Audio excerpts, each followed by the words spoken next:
Pasada desarrollamos la parte de digestión y absorción de los carbohidratos que provienen de la dieta, ¿no? Y habíamos visto la parte del metabolismo de la glucosa a nivel del citosol en condiciones aeróbicas, ¿no? O en condiciones anaeróbicas, ¿no? La parte de la glucólisis que se da en el citosol, pero habíamos señalado que dependiendo si hay presencia de oxígeno o ausencia de este, podría de alguna forma activarse los procesos de combustión completa a nivel de la mitocondria o poder activar los procesos fermentativos, ¿no? Entonces nosotros, como somos organismos aeróbicos, vamos a ver lo que sucede con el piruvato a nivel de la matriz mitocondrial. Como somos organismos aeróbicos, la mitocondria está presente, está activa, y por lo tanto los productos que han sido generados en el citosol deben de ser empleados, ¿no? Sabemos que el piruvato directamente ingresa a la matriz mitocondrial, pero también hemos indicado que el NAC generado en el citosol de una forma indirecta va a ingresar también a la matriz mitocondrial. ¿Está muy bien? Habíamos estado hablando de las lanzaderas, ¿correcto? Muy bien. Entonces, el sistema que va a permitir la utilización del piruvato a nivel de la mitocondria y convertirlo en acetilcoenzima A es gracias al complejo de la piruvato deshidrogenasa. No es una enzima, es un complejo multienzimático. Por lo tanto, va a haber la participación de más de una enzima. Y necesariamente también van a tener que existir enzimas que tengan un papel regulador, ¿sí? Así como en la vía glicolítica de todas las reacciones había 3 enzimas reguladoras, en el caso del complejo de la piruvato deshidrogenasa también van a haber enzimas reguladoras, ¿no? De tal forma que pueden modificar su actividad para favorecer una buena utilización del piruvato a nivel de la matriz mitocondrial. Luego que ha ocurrido el proceso de este complejo, se van a generar productos. Necesariamente el ingreso del piruvato va a involucrar ya pérdida de carbonos. Sabemos nosotros que la glucosa es una exosa y mediante el proceso de respiración celular, la glucosa debe ser quemada completamente. Y sabemos que por cada molécula de glucosa se deben de generar 6 moléculas de CO2 y 6 moléculas de agua, ¿correcto? En el caso de la glucólisis, hemos formado piruvato y ahí se han generado 2 moléculas, o sea, la exosa la hemos convertido en 2 moléculas de 3 carbonos, que es el piruvato. Pero cuando el piruvato entra a la mitocondria, se va a empezar a descarboxilar, o sea, vamos a ir perdiendo de poco a poco carbonos. El acetilcoenzima A es un intermediario metabólico que usa una coenzima, que es la coenzima A. Y el grupo acetilo, ¿cuántos carbonos tiene? Hay grupo metilo, hay grupo acetilo, hay grupo propilo, ¿sí? Acetilo, química orgánica.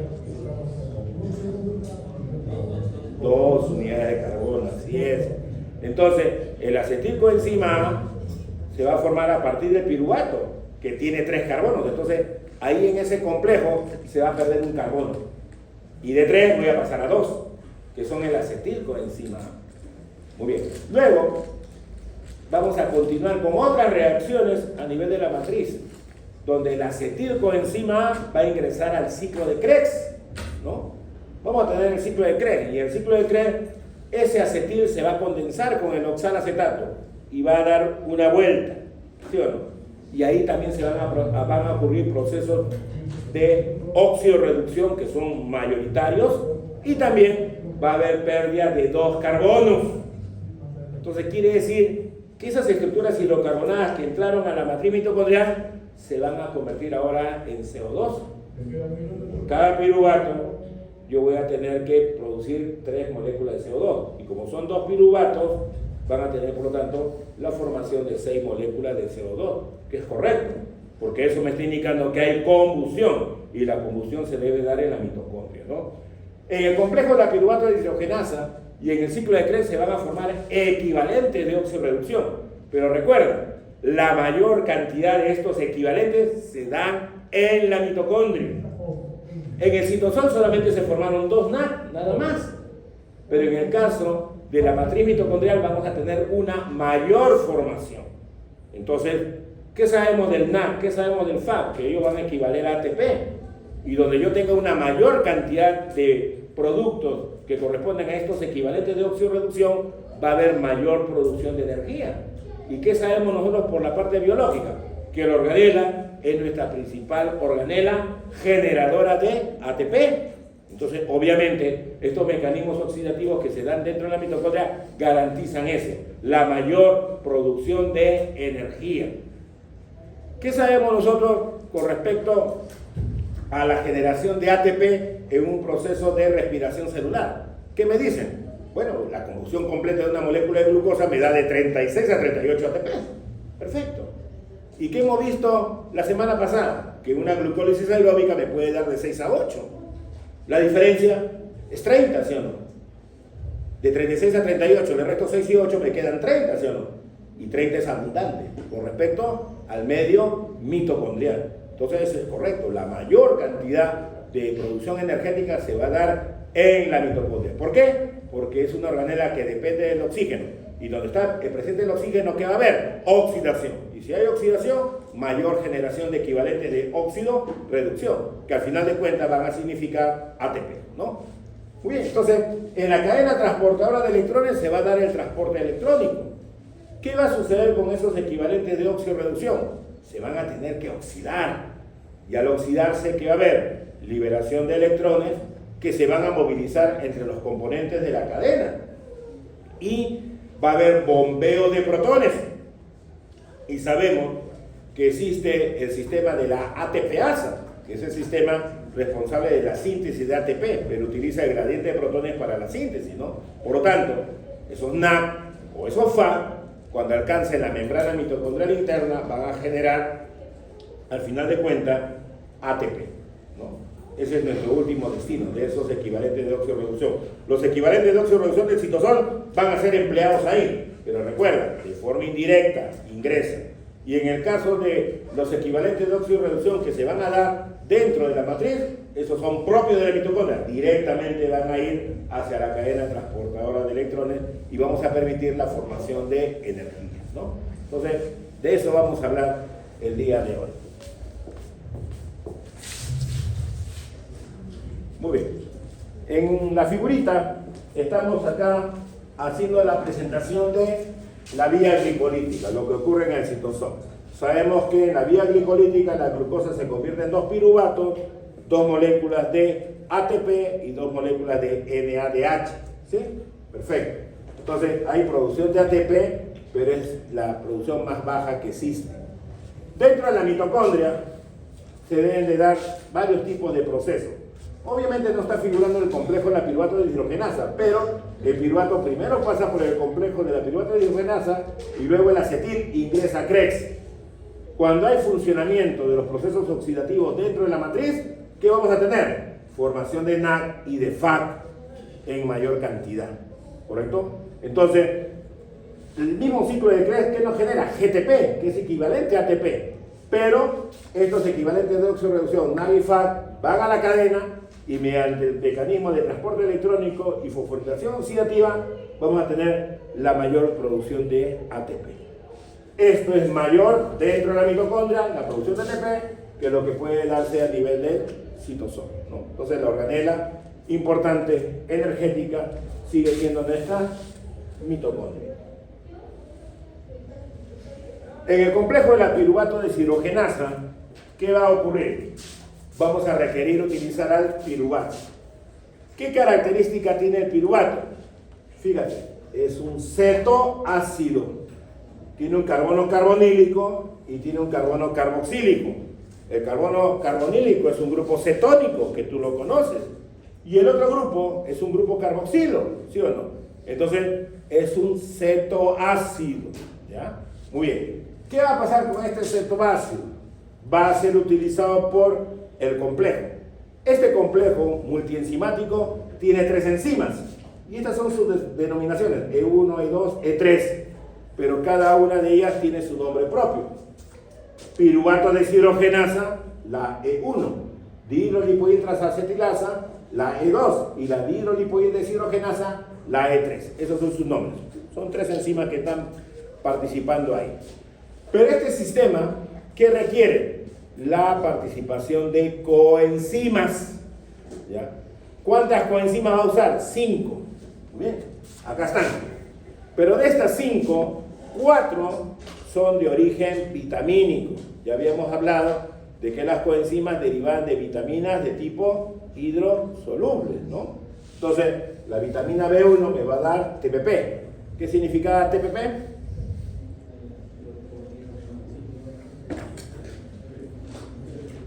Tiamina pirofosfato. La vitamina B2 me va a dar origen al FAT. ¿Qué significa FAT? Es flavin, adenosin, dinucleótido, ¿sí? La vitamina B3, que es la niacina, va a dar origen al NAD, nicotinamín, de adenín, dinucleótido, ¿sí? Y la vitamina B5, que es el ácido pantoténico, te va a dar a la coenzima A. ¿Estamos bien? Tenemos los precursores que son vitaminas, pero para que esas enzimas estén activas requieren de estas 4 coenzimas de origen vitamínico. Y hay una coenzima que no tiene origen vitamínico, sino tiene un origen lipofílico, que es el lipoato. ¿Ya ven? Muy bien. Acá, fíjate que cada enzima tiene su propio coenzima que utiliza. La piruvato deshidrogenasa requiere TPP. La tiamina pirofosfato es muy activa para procesos de descarboxilación. La vitamina B1 es importante para metabolizar el piruvato. ¿Y por qué? Porque la vitamina B1 se va a convertir en tiamina pirofosfato. Y gracias a este sistema enzimático de la piruvato deshidrogenasa, va a permitir convertir el piruvato y facilitar la pérdida de un carbono. Entonces es un proceso de descarboxilación. Ahí es claro. La E2 utiliza la coenzima y el lipoato. Obviamente la coenzima A, ¿cuál es su función? No, pero ¿cuál es su función de la coenzima A? Coenzima A. La acetilcoenzima A ingresa, creo. Pero ¿cuál es la función de la coenzima A como coenzima? Participa en procesos de transporte de unidades hidrocarbonadas. Puede haber un grupo acetilo, por ejemplo, de 2 carbonos. Pero cuando veamos en el tercer capítulo el metabolismo de lípidos, vamos a ver que va a poder transportar ácido graso. Vamos a tener palmitoil coenzima A. El palmitoil coenzima A, ¿qué es? Ácido graso activo, ácido palmítico. Estearil coenzima A, ¿qué será? El ácido esteárico unido a la coenzima A. ¿Sí? Eso, entre comillas, ácido graso activo. ¿Para qué? Beta oxidación. Y ese es otro cuento que lo vamos a ver en la tercera unidad. ¿Ya? Entonces, la coenzima A va a permitir el transporte de grupos acilo. ¿Y qué es un grupo acilo? Unidades hidrocarbonadas. Ejemplo, 2 unidades de carbono, grupo acetilo. Y cuando el grupo acetilo se une con la coenzima A, tengo acetilcoenzima A. Va a permitir eso, para que después ingrese a CRES. Muy bien. Y en el caso de la dihidrolipoideshidrogenasa, fíjate, utiliza FAC y NAD, ¿ya? Que son coenzimas que participan en procesos de oxidorreducción. Muy bien. Entonces, todo eso participa ahí. Entonces, ¿qué va a permitir? Que el piruvato se descarboxile. Y fíjate, se pierde el carbono como CO2. Listo. Ya te dije, dentro de la mitocondria van a comenzar los procesos de desprendimiento de CO2. ¿Por qué? Porque hay oxígeno. Y si hay oxígeno tiene que haber combustión. Y una evidencia del proceso de combustión, ¿qué es? Liberación de CO2. Nosotros somos, ¿qué combustión hacemos nosotros? Completa. Así que todo tiene que estar bajo la forma de CO2 y agua. Y ahí está empezando a producirse CO2. Muy bien. Cuando pierde este carbono, me va a quedar esta unidad de 2 carbonos, que es captada por la coenzima A, que se forma el acetilcoenzima A. Pero fíjate que se requieren las coenzimas que estamos mencionando, NAC, la coenzima A, tiamina pirofosfato, el lipoato y el fato. Pero luego, cuando haya ocurrido todo el proceso, hay generación de NAC reducido. Entonces, en el complejo de la piruvato de hidrogenasa, además de tener productos de CO2 y acetilcoenzima A, se genera un NAC. ¿Ya? Pero recuerda que esta reacción es por un piruvato, pero producto de la vía glicolítica tenemos dos, así que esto va a ocurrir dos veces. Entonces, ¿qué vamos a liberar? 2 CO2, 2 acetil, y se van a formar dos moléculas de NADH en su estado reducido. ¿Ok? Muy bien. Ahora, este sistema enzimático, donde participan 3 enzimas, tienen diferentes mecanismos de regulación. ¿Ya? Fíjate que me hablan de una regulación alostérica. Entonces van a haber moduladores. Y habíamos estado hablando en la clase anterior que pueden haber moduladores positivos o negativos, ¿sí o no? Y esos moduladores, ¿qué puede ser? Puede ser ATP, AMP, ADP. O puede ser el NAC. NAC se convierte en ATP. ¿Está bien? Hay una relación directa entre NAC y ATP. Entonces, los moduladores, ¿qué van a hacer? Cambiar la actividad. Para el complejo de la piruvato de hidrogenasa se active, ¿cómo tendrían que estar nuestros niveles de ATP, AMP, ADP? ¿ATP alto o AMP, ADP alto? Así es, ADP y AMP alto. ¿Qué significa eso? Que estamos bajos de energía, ¿sí o no? Entonces, si tenemos una mayor producción o generación de AMP, ADP, ¿qué va a pasar? El complejo se debe de activar.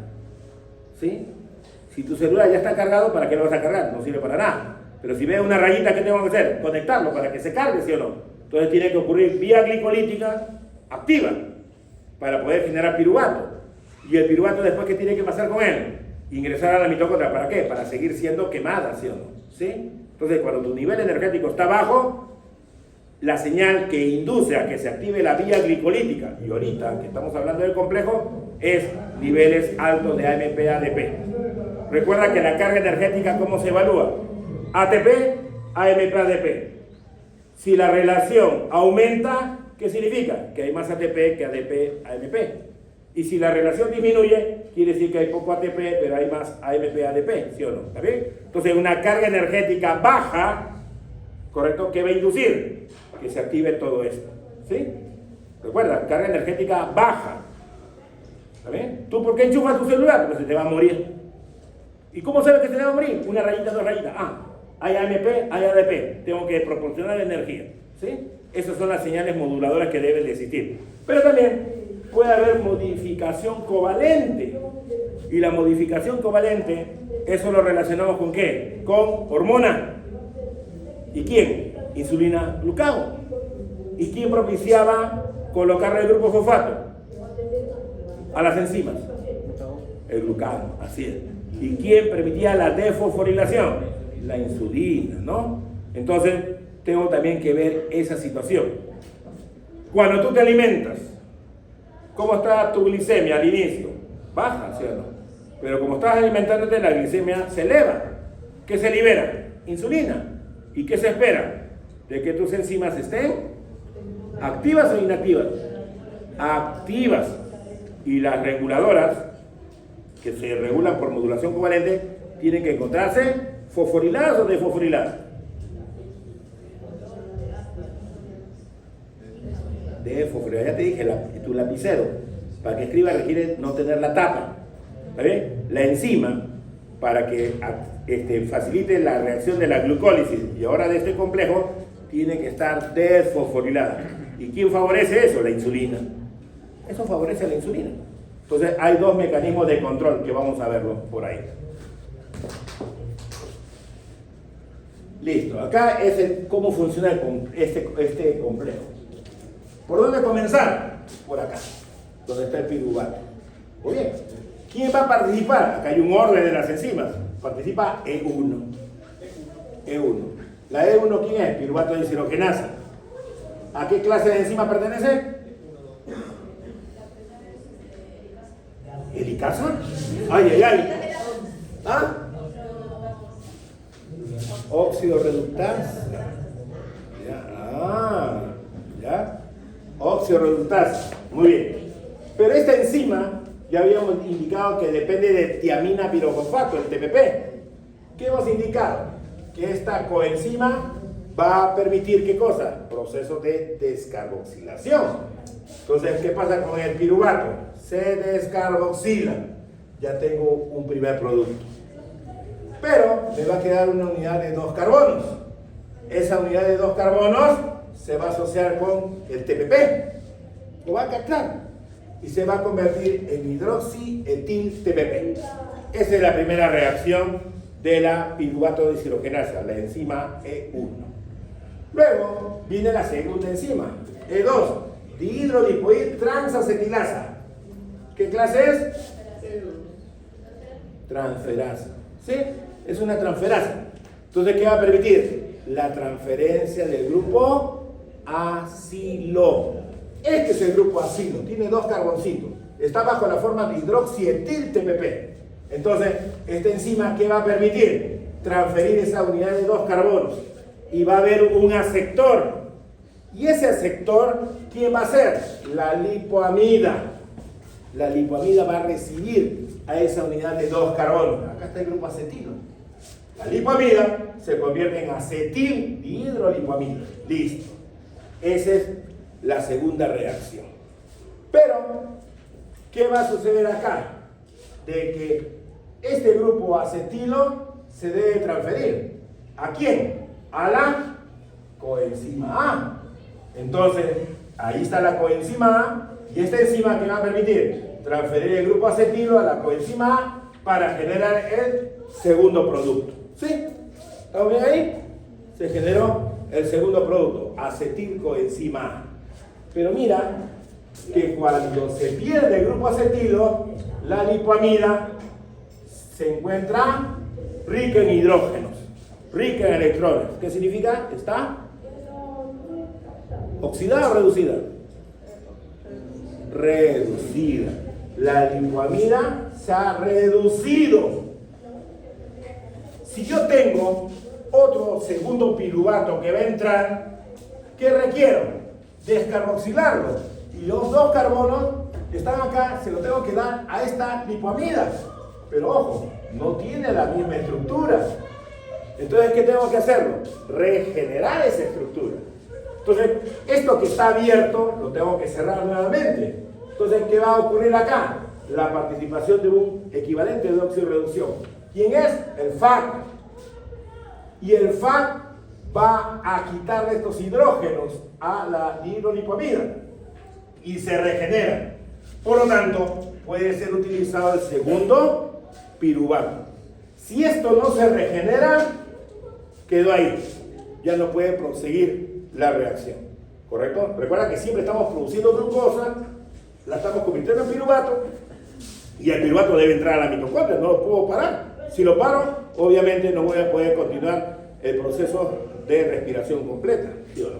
Muy bien, entonces este FAC es importante. ¿Pero quién permite esto? La dihidrolipoid deshidrogenasa. Clase 1, es una oxirreductasa. Es dependiente de FAC, ¿correcto? Porque lo estoy utilizando acá. Listo. ¿Pero qué sucede con el FAC? Se redujo ahora. Y si tengo una segunda acetilhidrolipoamida, genero un segundo coenzima A, pero ahora este proceso se tiene que realizar, pero como ya está de esta forma, ya no puede continuar. ¿Qué tengo que hacer con eso? Volverlo a oxidar. Entonces, este FAC reducido se oxida y el NAC se reduce y es producto. ¿Sí? Esa es la reacción que se tiene.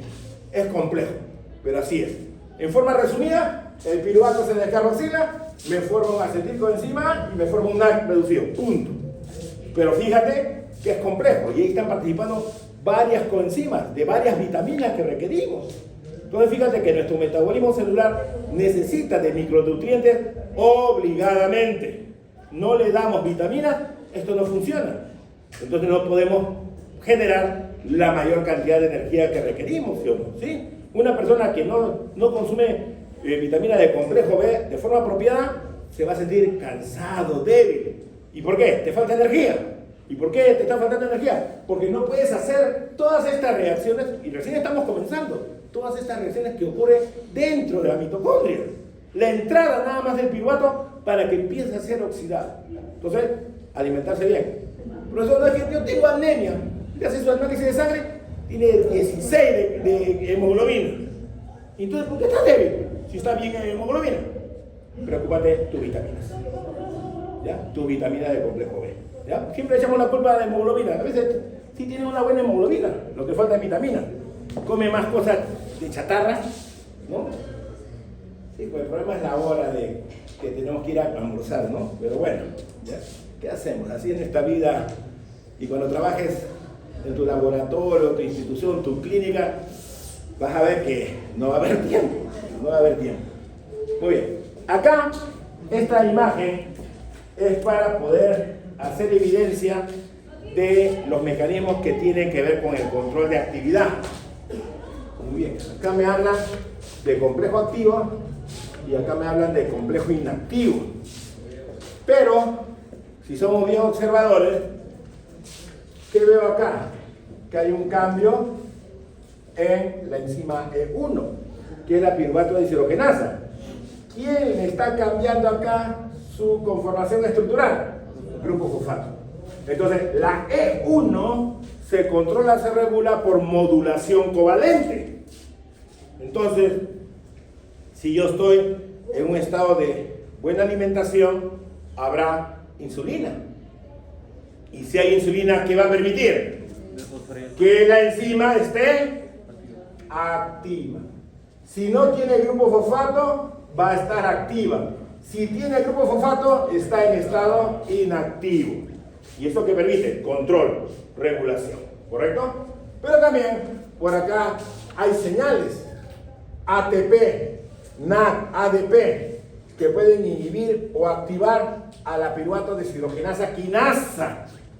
La quinasa es una enzima que fosforila, ¿sí o no? Entonces, frente a la presencia de moduladores, podemos de alguna forma propiciar a que esto pueda activarse o inactivarse, ¿sí o no?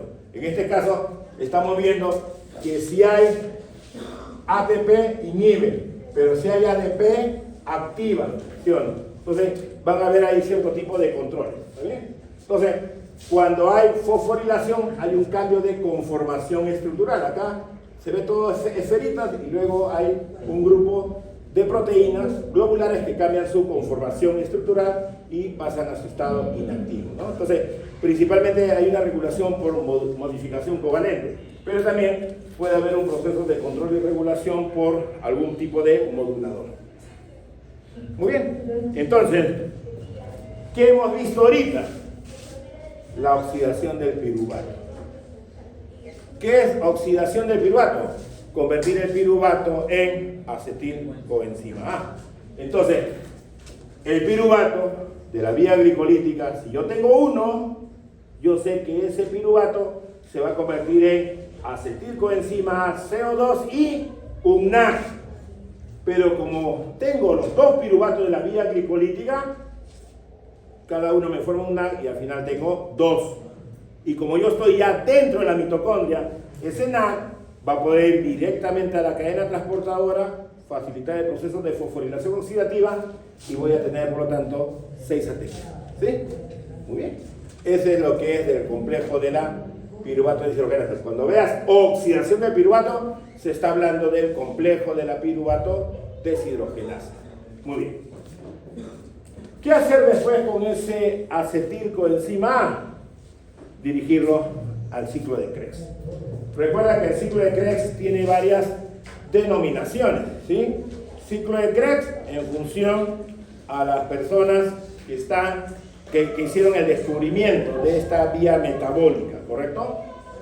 Ciclo del ácido cítrico, porque dentro de los intermediarios metabólicos del ciclo de Krebs se forma ácido cítrico, ¿correcto? Pero también me hablan del ciclo de los ácidos tricarboxílicos. ¿Qué significa eso? Que es un ácido que tiene 3 grupos carboxilos, ¿sí o no? ¿Sí? ¿Está bien? Entonces, no es uno, sino van a haber 3 ácidos de ese tipo, con grupos carboxílicos, ¿ya?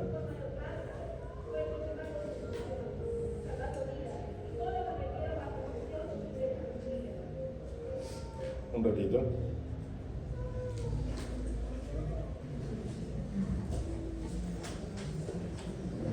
Bien, entonces, esas son las denominaciones del ciclo. Ciclo de Krebs, ciclo del ácido cítrico o ciclo de los ácidos tricarboxílicos. Sabemos nosotros que ese ciclo se va a dar en la mitocondria, pero específicamente todos los sistemas enzimáticos van a estar dados a nivel de la matriz mitocondrial, y la función que tiene el ciclo de Krebs, la primera que nosotros nos imaginamos, es la función catabólica. La función catabólica es la función degradativa, ¿ya? Donde va a llegar el acetilcoenzima A, se va a condensar con el oxalacetato y va a empezar a funcionar Krebs, y se va a minimizar todo hasta la producción de CO2. Pero también Krebs tiene una función anabólica. Varios intermediarios metabólicos van a ser precursores de otro tipo de moléculas. Muy bien. Recuerda que como es la mitocondria, obviamente tiene que estar presente el oxígeno para que pueda funcionar esta vía metabólica, que es el ciclo de Krebs. Este es el ciclo de Krebs, ¿no? Muy bien.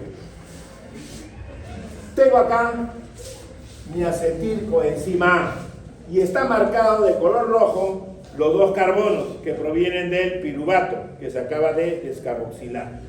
Muy bien. Vemos varias reacciones, pero fíjate que hay tres que son unidireccionales: citrato sintasa, la isocítrico deshidrogenasa y la alfa-cetoglutarato deshidrogenasa. El resto son de doble sentido, ¿ya? Entonces, esas reacciones que son unisentido, que son reacciones irreversibles, ¿qué vienen a hacer para nosotros?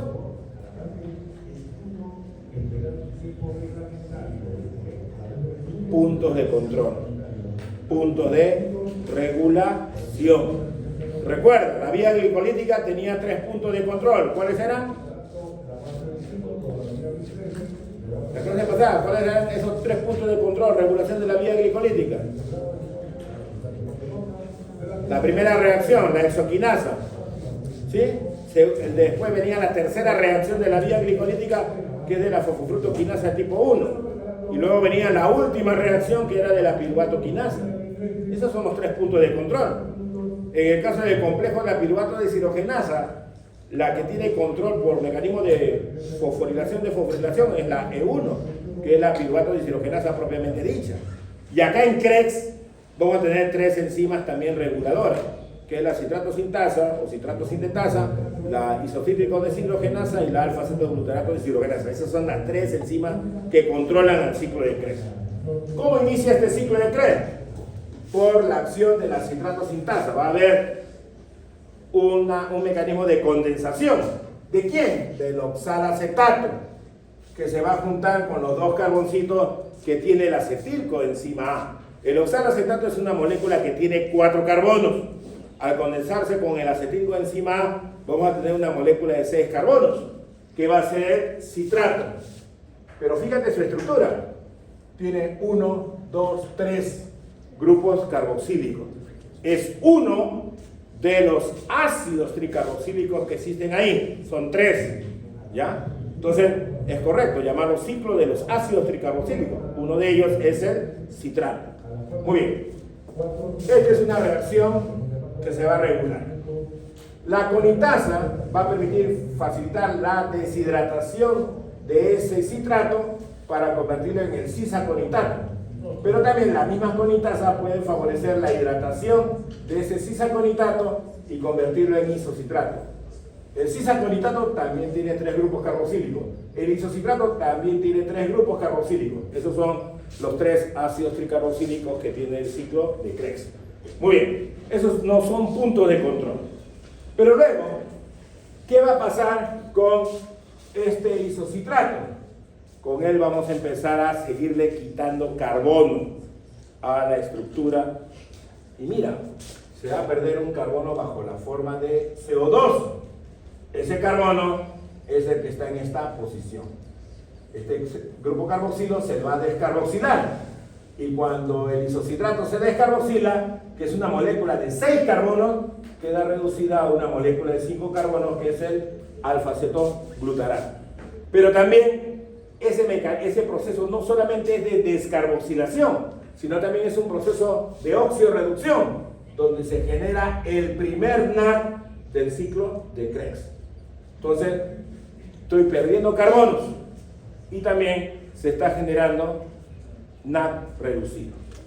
Luego, esta molécula de 5 carbonos, que es el alfa-cetoglutarato, va a sufrir otra descarboxilación. Y este grupo carboxilo se pierde de este carbono. De tal forma que el alfa-cetoglutarato se convierte en el succinilcoenzima A. Pero también este proceso es de oxidorreducción. Se genera el segundo NAD del ciclo de Krebs. Entonces, ahí ya tenemos prácticamente la mitad del ciclo, ¿no? Y se han generado 2 moléculas de NAD y se han generado 2 moléculas de CO2. Posteriormente, este succinilcoenzima A va a generar un proceso de fosforilación a nivel de sustrato, donde se genera el único GTP del ciclo de Krebs, ¿no? La reacción es reversible gracias a la succinilcoenzima A sintetasa, y mediante esta reacción el succinilcoenzima A se convierte en succinato. Listo. No es punto de control, pero sí es un punto importante para la generación del único GTP que equivale a ATP en el ciclo de Krebs. Luego, este succinato va a sufrir un proceso de oxidorreducción, en la cual se genera fumarato. Y este punto, aunque no es de control, es la reacción clave para la formación del único FAC del ciclo de Krebs. Luego el fumarato se va a hidratar, se convierte en malato, y el malato va a sufrir un proceso de oxidorreducción donde le permite regenerar el oxalacetato y va a haber la formación del tercer y último NAD del ciclo de Krebs, ¿no?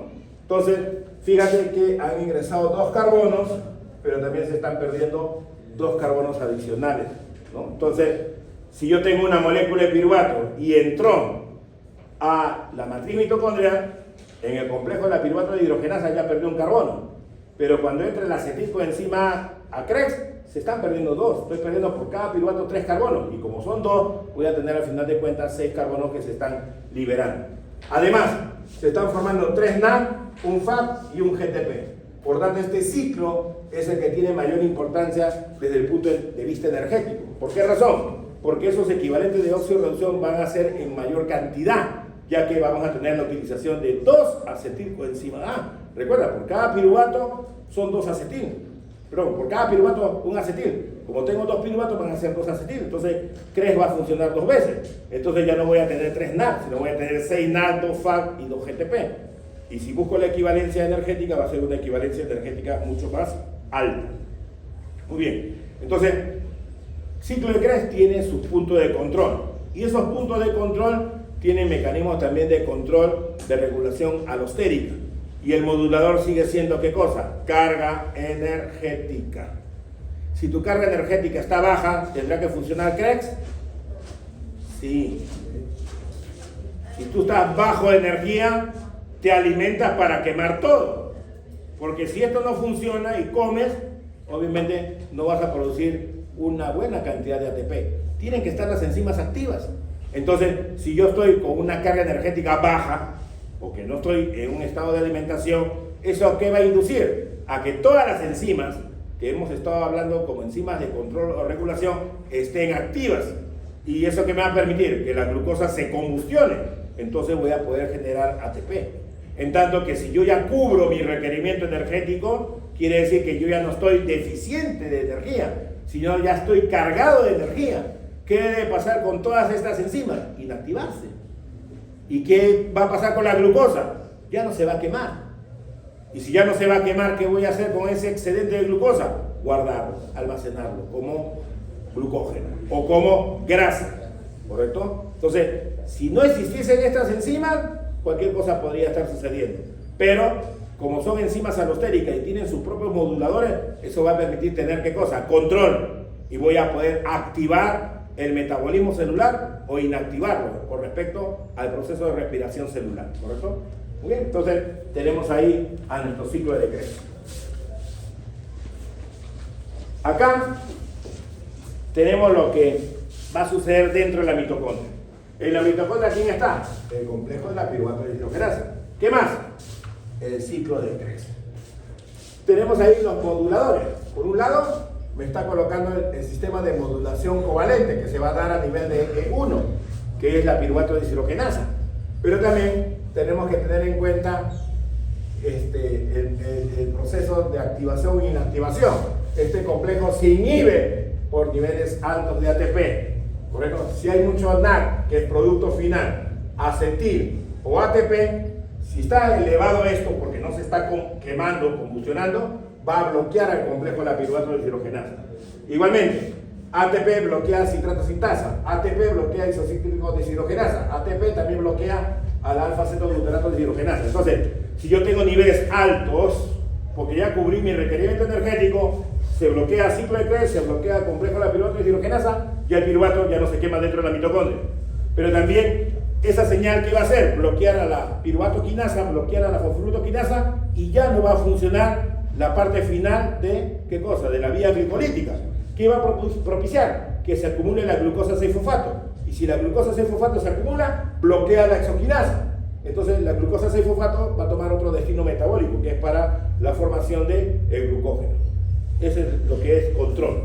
Por eso tiene que haber control. Si ocurre totalmente lo contrario, nivel de carga energética baja, todo se tiene que activar.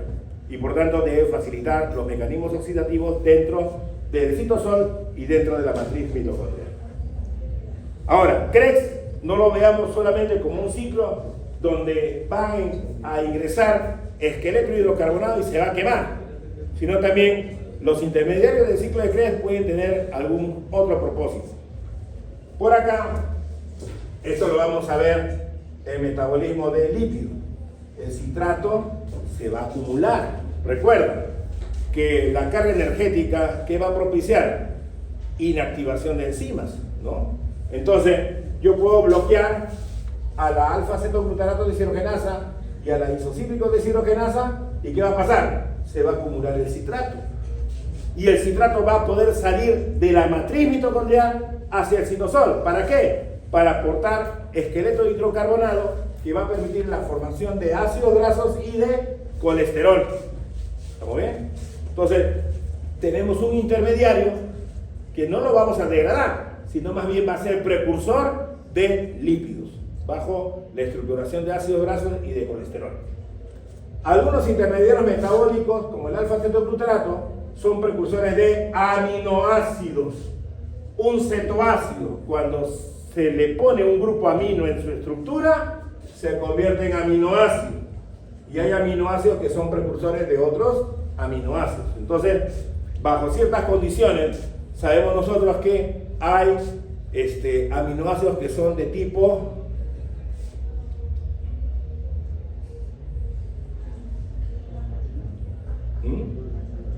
hay aminoácidos que nosotros sí los podemos sintetizar, los no esenciales, ¿sí?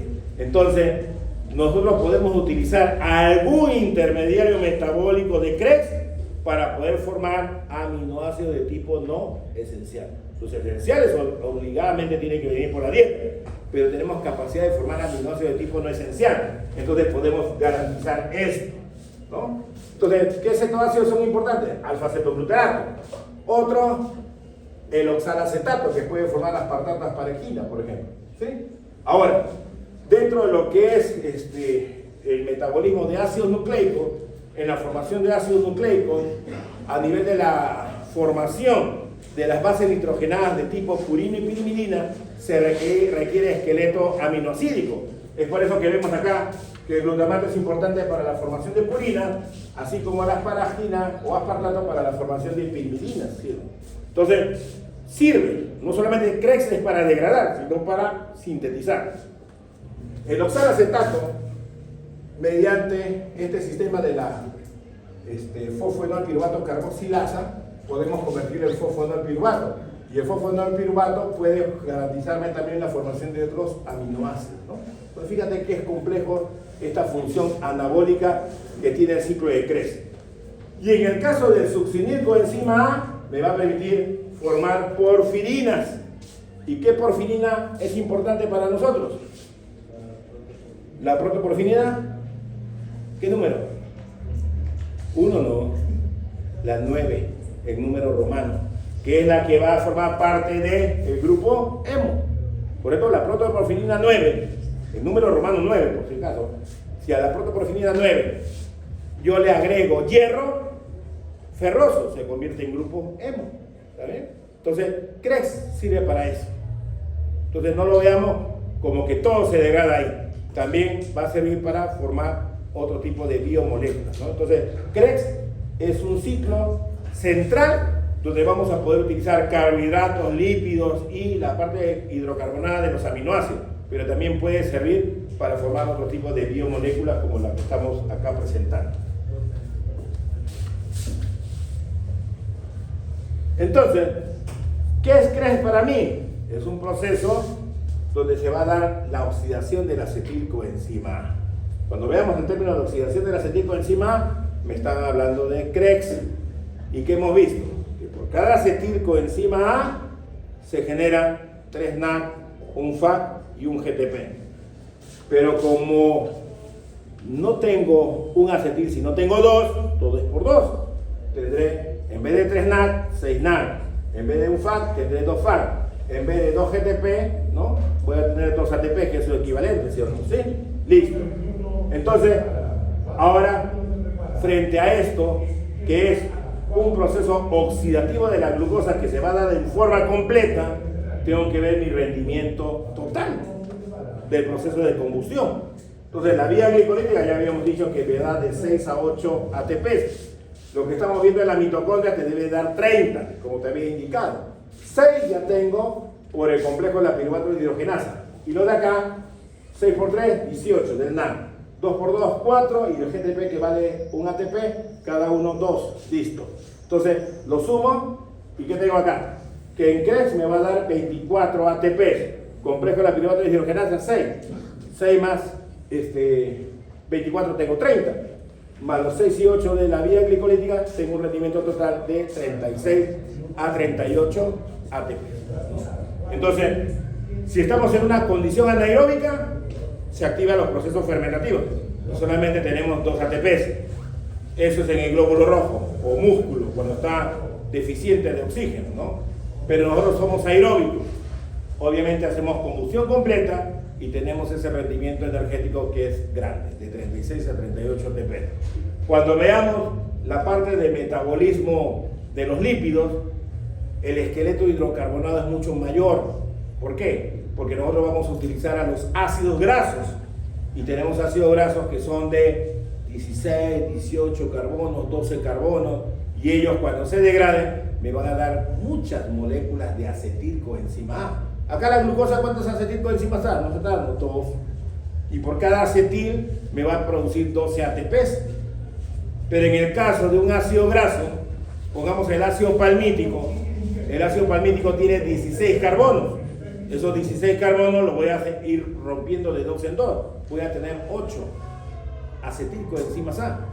Y si por cada acetil me genera 12, 8 por 12 me va a dar 96. Y fuera de que hay más FAT y NAC, que es propio de la beta oxidación, que lo vamos a ver en su momento. Las grasas aportan más energía que los carbohidratos, ¿no? Sabemos que 1 gramo de carbohidrato me forma 4 kilocalorías, en tanto que 1 gramo de lípido me da 9 kilocalorías. En términos de ATP vamos a ver esa diferencia dependiendo del tamaño de la cadena hidrocarbonada del ácido graso. Muy bien, entonces ya se dio los procesos oxidativos. ¿Y qué hemos generado mediante esos procesos oxidativos? Equivalentes de oxirreducción. Llámese NAD y llámese FAC, ¿no? Entonces, esos equivalentes de oxirreducción tienen que llegar ahora a la membrana mitocondrial interna. Esta estructura de color anaranjada que rodea es mi membrana mitocondrial interna. ¿Qué se va a dar ahí? Obviamente va a estar presente la cadena respiratoria. Entonces los equivalentes de oxirreducción, ¿qué va a suceder con ellos? Se van a oxidar. ¿Para qué? Para liberar los electrones y los electrones puedan movilizarse de un complejo a otro. ¿Hasta llegar a quién? Hasta su último aceptor, que es el oxígeno. Y cuando ocurre eso, ¿qué se forma? Agua. agua metabólica. Y obviamente, ¿qué hemos dicho? Que en una combustión completa, ¿qué se va a producir? CO2 y agua. Entonces hay producción de agua.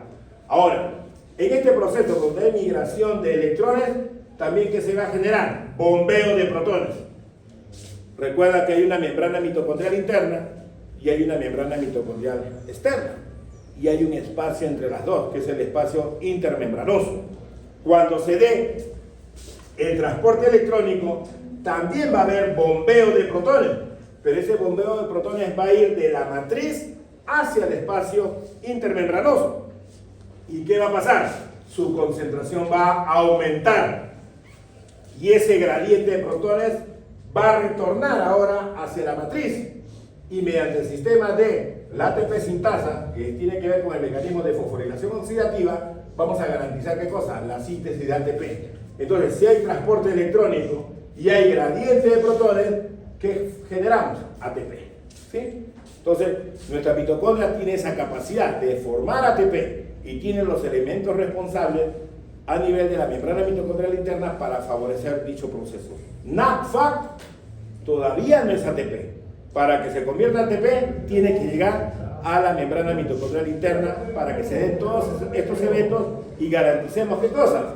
Que se produzca ATP. Si no hay oxígeno, no hay transporte electrónico, no hay formación de ATP. Si no hay bombeo de protones, no va a haber síntesis de ATP. Todo está debidamente relacionado para la formación del ATP. En el caso de la cadena transportadora de electrones, vamos a ver varios complejos. Son 4. 1, 2, 3, 4. Cada uno de ellos tiene nombre propio. El complejo 1 es de la NAC deshidrogenasa y el complejo 2 es de la succínico deshidrogenasa. ¿Por qué menciono estos dos nada más? Porque en el primer complejo ingresa el NAC y en el segundo complejo ingresa el FAC. Estos complejos están ordenados en función ¿a qué?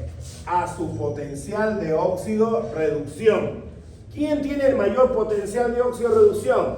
El complejo 1. ¿Quién tiene un potencial de óxido reducción menor? El complejo 2. Obviamente va a ir bajando hasta el último complejo. La diferencia de ese potencial de óxido reducción, ¿qué permite? Que los electrones puedan movilizarse y llegar hasta su último aceptor. Si no existiese esa diferencia de potencial, los electrones no van a poder alcanzar hasta su último aceptor. Entonces, en esta imagen, ¿qué tratamos de representar? Las diferentes potenciales de óxido reducción que tiene cada complejo. Y frente a esa diferencia, permite que exista la movilización electrónica hacia llegar hasta su último aceptor, que es el oxígeno. Entonces, tenemos nosotros que el NAC y el FAC tienen diferencias con respecto al rendimiento energético. Ojo, ambos son equivalentes de óxido reducción, pero ¿por qué el NAC tiene un mayor potencial de óxido reducción que en el caso del FAC? Es por donde ingresen y va a depender. NAC ingresa en el primer complejo, por lo tanto va a tener el mayor potencial de óxido reducción. ¿El FAC dónde entra? Acá. Pierde este potencial, pero igualmente equivale a ATP, pero equivale a una menor cantidad de ATP que lo puede hacer en el caso del NAC. Por eso el NAC equivale a 3 ATP y el FAC equivale a 2 ATP, ¿no? Nomenclatura antigua, porque hay una nomenclatura nueva en la cual hay una equivalencia de 2.5 y de 1.5 de ATP, ¿sí? Pero vamos a mantenerla con la nomenclatura antigua, que es lo más común que se puede encontrar en varios libros de bioquímica, para no confundirlos más. En el caso de la membrana mitocondrial interna, vamos a encontrar sistemas proteicos, que son los llamados citocromos. Estas son proteínas hemínicas, o sea, tienen grupo hemo en su estructura, ¿no? Entonces, fíjate que acá hay varios grupos hemo, tipo A, tipo B, tipo C. El grupo hemo, que habíamos dicho, que presenta el anillo tetrapirrólico. Esta es la protoporfirina 9 y tiene el hierro en el centro. Recuerda que el hierro tiene estado de óxido reducción ¿de cuánto? De 2 y 3, ¿correcto? Hierro ferroso, hierro férrico. Se supone que cuando se van a dar los mecanismos oxidativos, voy a liberar electrones, ¿sí o no?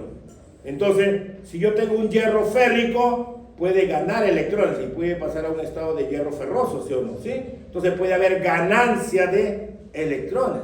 Pero también recuerda que los electrones van a migrar de un complejo a otro. Entonces ese hierro ferroso se puede oxidar, pasar a hierro férrico y ceder los electrones a otro complejo, ¿correcto? Entonces, ¿eso qué permite? Movilización electrónica. Y los citocromos, por eso tienen hierro en su estructura. Y eso garantiza transporte electrónico.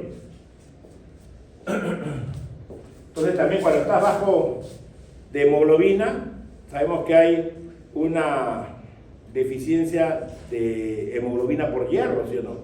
Y el hierro no solamente afecta la capacidad de transporte de oxígeno, sino también afecta el transporte electrónico. Y si no hay transporte electrónico, ¿qué va a pasar? Va a haber incapacidad de poder generar ATP, ¿correcto? Entonces hay que ver dónde está el problema. ¿Está muy bien?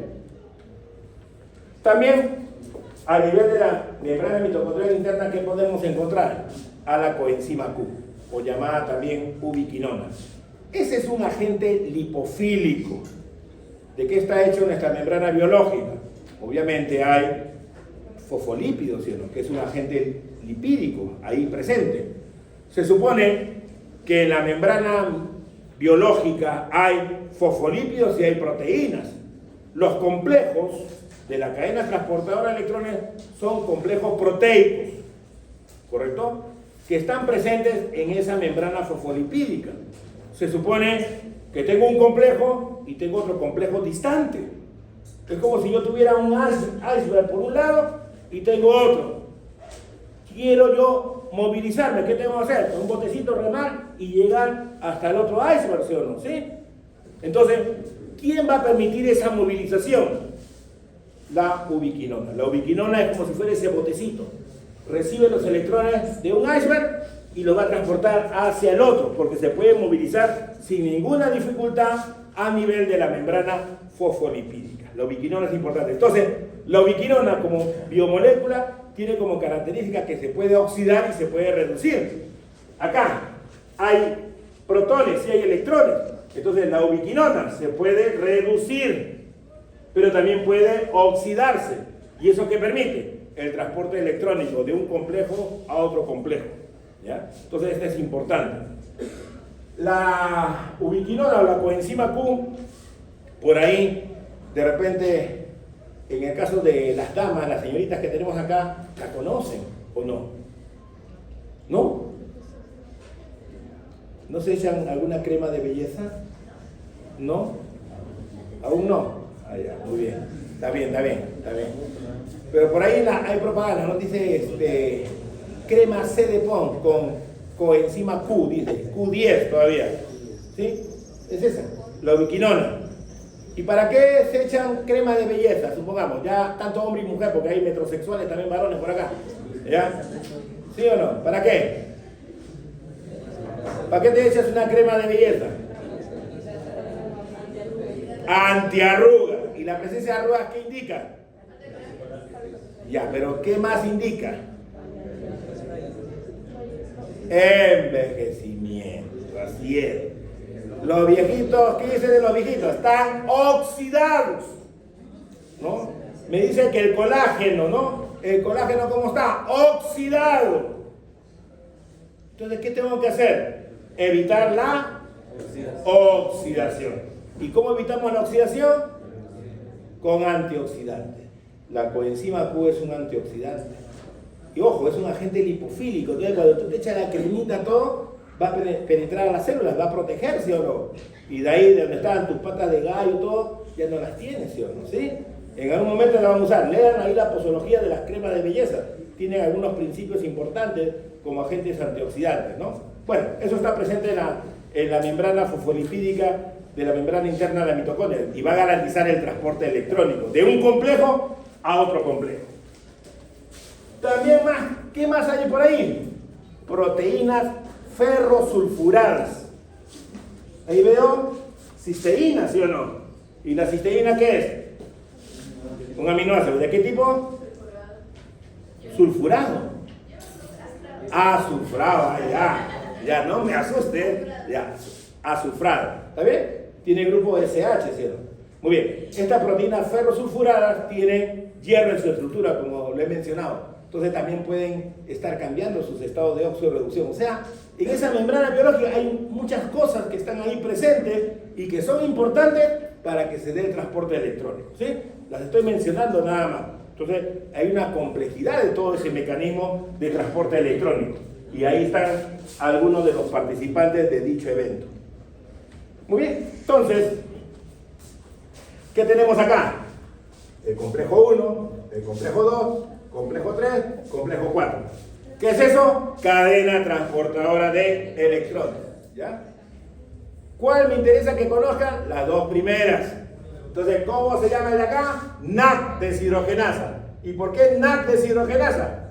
Porque ingresa el NAC, ¿ya? Y el segundo es de la succínico deshidrogenasa. ¿Por qué? Porque acá va a entrar el FAC. En esta reacción del succinato fumarato se forma el FAC, ¿ya? El FAC reducido. Listo. Muy bien. Y acá al final tengo el sistema de ATPasa, que tiene que ver con el mecanismo de fosforilación oxidativa. Entonces, ¿qué hemos indicado? Que el NAC, como equivalente de óxido de reducción, ¿qué va a suceder con él? Se va a oxidar. Entonces, ¿qué va a liberar? Electrones. Pero también, ¿qué va a liberar? Protones. Entonces, hay movilización electrónica y también hay bombeo de protones. Y obviamente están ahí presentes los componentes que hemos estado mencionando. En el caso del transporte electrónico del NAC, fíjate que los electrones van a ser transportados del primer complejo mediante la ubiquinona hacia el tercero. No pasa por el segundo. ¿Ok? No pasa por el segundo. Del primer complejo utiliza la ubiquinona, se transporta hacia el tercer complejo. Y del tercer complejo también hay bombeo de protones y hay movilización electrónica hacia el cuarto complejo hasta su último sector, que es el oxígeno. Y también se da bombeo de protones. Entonces, si el NAC ingresa, hay transporte electrónico, pero hay 1, 2, 3 bombeos de protones. Perfecto. Entonces, va a generar un mayor gradiente de protones que va a retornar hacia la matriz mitocondrial y va a generar, por lo tanto, mayor cantidad de ATP. En el caso del FAC, ingresa por acá, perdió este gradiente de protones, lo perdió. Va a haber gradiente de protones, pero va a ser menor que como en el caso del NAC. Entonces, igualmente, los electrones viajan del complejo 2 a la ubiquinona, complejo 3, complejo 4 a su último sector, que es el oxígeno, pero se ha generado menor bombeo de protones, que también es aprovechado por la ATP sintasa, pero va a generar menor cantidad de ATP, ¿sí? Entonces, esa es la justificación de por qué el NAC y el FAC equivalen, digamos, en forma distinta al nivel de ATP que puede generar, ¿sí? Muy bien, entonces tenemos esos componentes que están participando ahí. Ahora,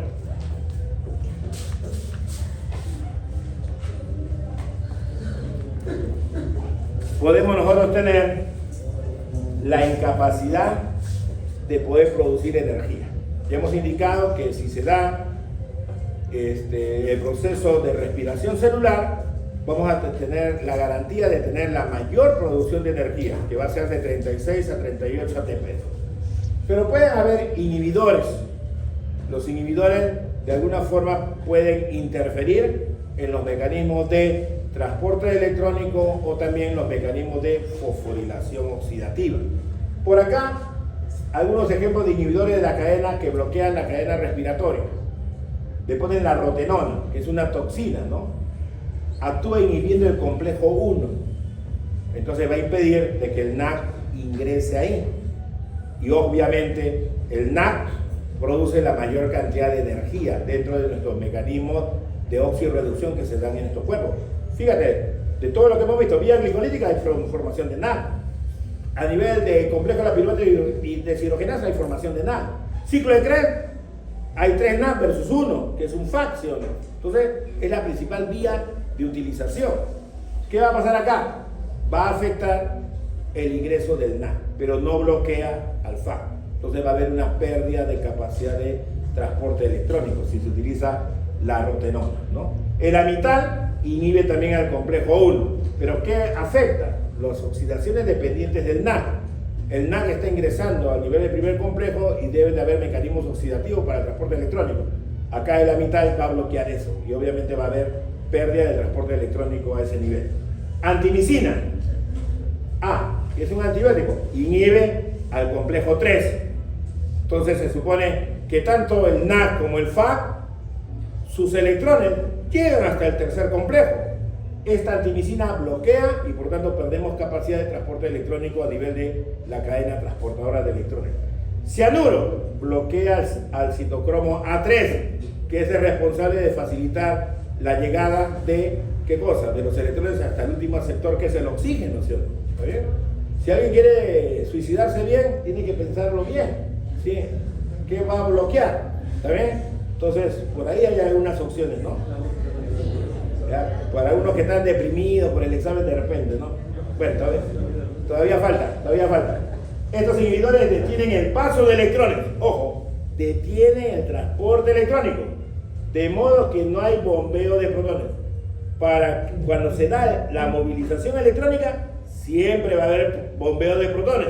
Y si hay bombeo de protones, va a haber síntesis de ATP, ¿sí o no? ¿Correcto? Entonces, si bloqueamos el transporte electrónico, no va a haber bombeo de protones. Entonces, la capacidad de producción de energía va a ser nula, obviamente, muerte, ¿no?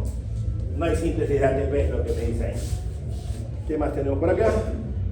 Oligomicina, también un antibiótico, inhibe a la ATPasa. Este no está bloqueando a la cadena transportadora de electrones, pero sí está bloqueando al sistema generador de ATP. Muy bien. Entonces, este va a bloquear a la ATPasa y va a interferir el transporte de protones para favorecer la síntesis de ATP.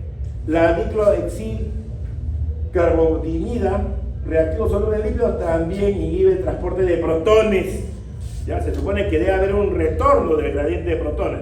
Estos medicamentos o fármacos bloquean esa capacidad del ATP sintasa y obviamente se pierde la capacidad de síntesis de ATP. Pero ojo, no bloquean el transporte electrónico. El transporte electrónico funciona, pero están yendo dirigidos hacia el mecanismo de fosforilación oxidativa. En estas condiciones, el gradiente de protones que se produce es mayor que lo normal. Sin embargo, la energía potencial de este no puede ser utilizada para producir ATP.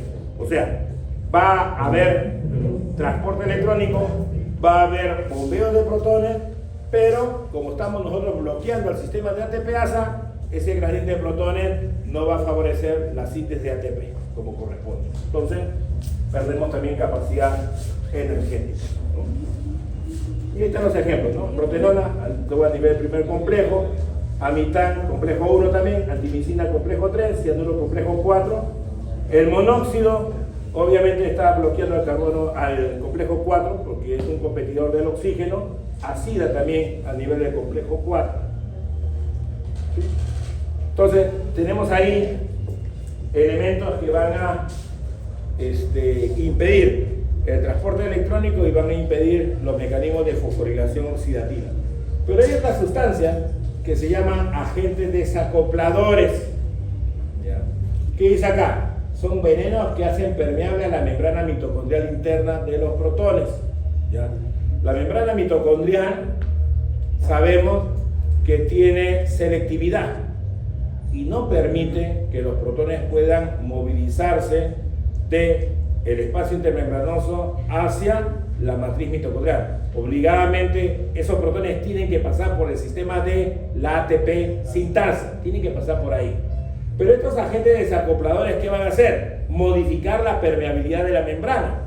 Entonces esos protones que obligadamente tenían que pasar por el sistema de ATP sintasa, ahora no pasan por ahí, porque ahora van a poder difundir por la membrana mitocondrial interna. ¿Está bien? Permite el paso de protones a través de la membrana, se disipa el gradiente de protones, no hay bombeo de protones, por lo tanto el sistema de ATPasa no va a funcionar y no va a generar ATP. Y hay varios ejemplos como lo que está en la diapositiva, ¿no? Son sustancias extrañas, algunas que están en derivados de pinturas o algunas sustancias tóxicas y bueno, tienen ese papel, ¿no? Entonces, el 2,4 dinitrofenol, ¿dónde va? Al transportador transmembranal de protones. Pentaclorofenol, transportador también de transmembrana de protones. Y oligomicina, bueno, ahí el sistema de ATP sintasa tiene varios tipos de complejos proteicos, está afectando a uno de ellos y por tanto no hay capacidad de síntesis de ATP, ¿no? Eso es todo. A ver, por acá tengo, a esta máquina tiene internet, Sí. Sí, ¿no? Vamos a ver un videíto. Ah, sí. Henry, epidemio. ¿Qué está pasando? Veremos la cuenta de Henry. Espérate. ¿Lista, chicos? ¿Permiso?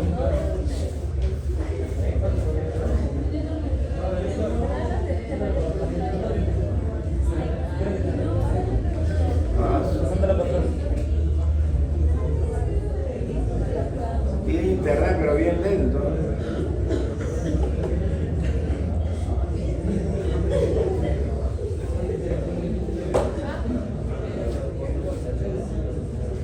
Ya para la siguiente clase les traigo el video, ¿ya?